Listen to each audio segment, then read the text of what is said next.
You can come out if you want to. This is Tipr. He's just getting ready to go in the shed. He's really dark, but he's my normal. He was a rescue. And when I got him, he had a big rat bite on his neck because he was fed live, and he had a big rat bite on top of his head, and all the flesh and skin was pulled off the last 3 inches of the tail. The guy that had him before me was in a hurry to get his shed off and just ripped it off, so it ripped his skin off and his flesh. It was like a bloody bone. He was dehydrated, he was infested with mites, and the vet didn't think he was going to make it, but he did. He's a little jumpy today because he's getting ready to shed. Want to come out? There. Here we go. Back to Mama on the lap. You guys never cease to amaze me. Yeah, he's another one of my he's my normal. And my female's name is Ginger, and she's reduced pattern. She's a real pretty girl. But he's real dark because he's getting ready to shed. It's okay. You're safe. So you're safe. Yes, you are. Off we go. That didn't take long, did it? So nope, that didn't take long at all. But this is Tipr. He was a rescue. Near critical when I got him, unfortunately, but he turned out to be one of my best snakes. Where are you going? No, you stay here with me, buddy. You stay here with me. Nah, I don't want you roaming off too far. We got a bunch of hawks out here hovering over the yard today. Last thing I want is one of them trying to pick my snake up and take off with it. There you go. You can go looking around. There goes your tongue too. Yeah, he's super dark. He'll be shedding within a week. He's a little jumpy today because he's close to shed, but I can handle my snakes when they're shedding because they're used to me assisting with their shed.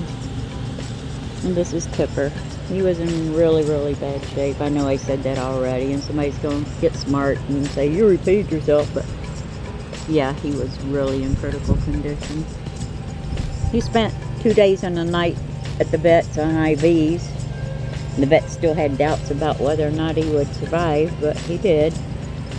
Took a lot of work and a lot of patience with him before he would start eating again. He was terrified of rats, even frozen thawed ones, because he'd been attacked by a live feeder.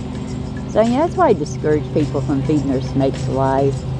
Because it really traumatizes them when a rat bites into them and attacks them. It can really mess them up so they don't want to eat. It can make them reluctant to eat. But he recovered with a lot of love and attention. He survived. What'd you find? What'd you find down there in those short weeds? Huh? What'd you find? You smell chewy out here too, huh? I take it. What'd you find, Tipr? I named him Tipr because all the flesh was ripped off the end of his tail, and he had like a hard scar. It was like scar tissue, but it was more like a hard scab on the end of his tail, and it's still there. It's very hard, like tapping on a stone or something. It's so hard. But yeah, he turned out to be an awesome guy. Took a lot of work. He was really, really shy because he'd been through so much, but he survived. These guys I wouldn't part with any of them for all the money in the world. They're such a big part of my life, and I've invested so much time with them and so much love in raising them and taking care of them. There's just no price on the earth that's big enough to buy one of them. Where you going? Huh? Where you going, big boy? So I'm traveling. No, you stay here with me. Come on. Well, people are always asking me how I pick my snakes up. You can see it in my video. Always grab them center body, touch them lightly so they're where I'm there, and just lift. It's quite easy.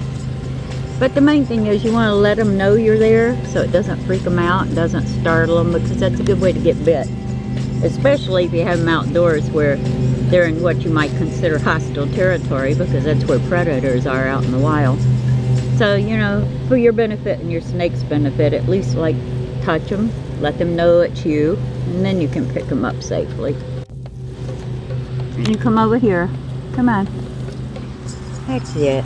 Come back over here with me. Thank you. The last thing you want to do is make them feel threatened or intimidated. Just be calm with them. Don't be forceful. Don't be rough with them. Be patient with them. These are things they interpret from you, the way you handle them. And one bad impression can last for a long time with a snake. In some cases, a lifetime. And they don't forget. They are forgiving, but they don't forget always. Come on. No, you don't need to get on the tire either. There. Okay. Okay. It's alright. I just put my hand on them and calm them down when they get hyper. It works really good. Relaxes them. They know my touch. I'm forever putting my hands in their enclosures and petting them and when I don't have them out. So they're real familiar with my touch. And that's important. They're familiar with your scent. They know their handler really well. And it's easy for them to distinguish you from someone else. You guys, your tongues are going 100 miles. I mowed the grass and everybody's tongue's just going like crazy out here. Yeah, it is. But yeah, this is one I was pulling for. He had a rough start when I got him. He's the one I wanted to breed with Sony, my pastel that I just had out.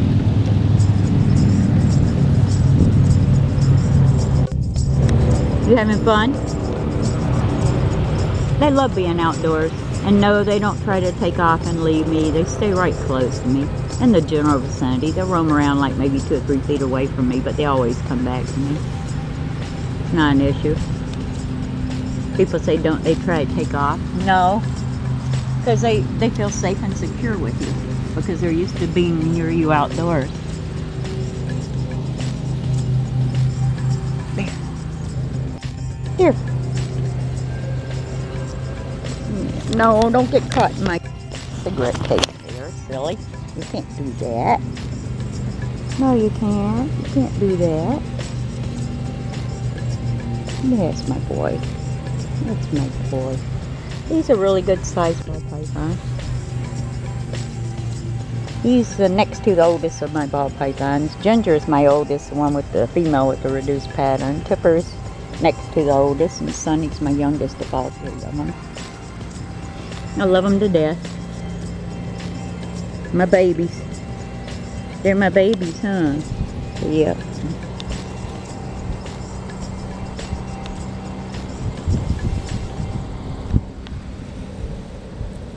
It's not so hot out now, huh? It was too hot to bring you out earlier. Yes, it was. It was way hot out earlier.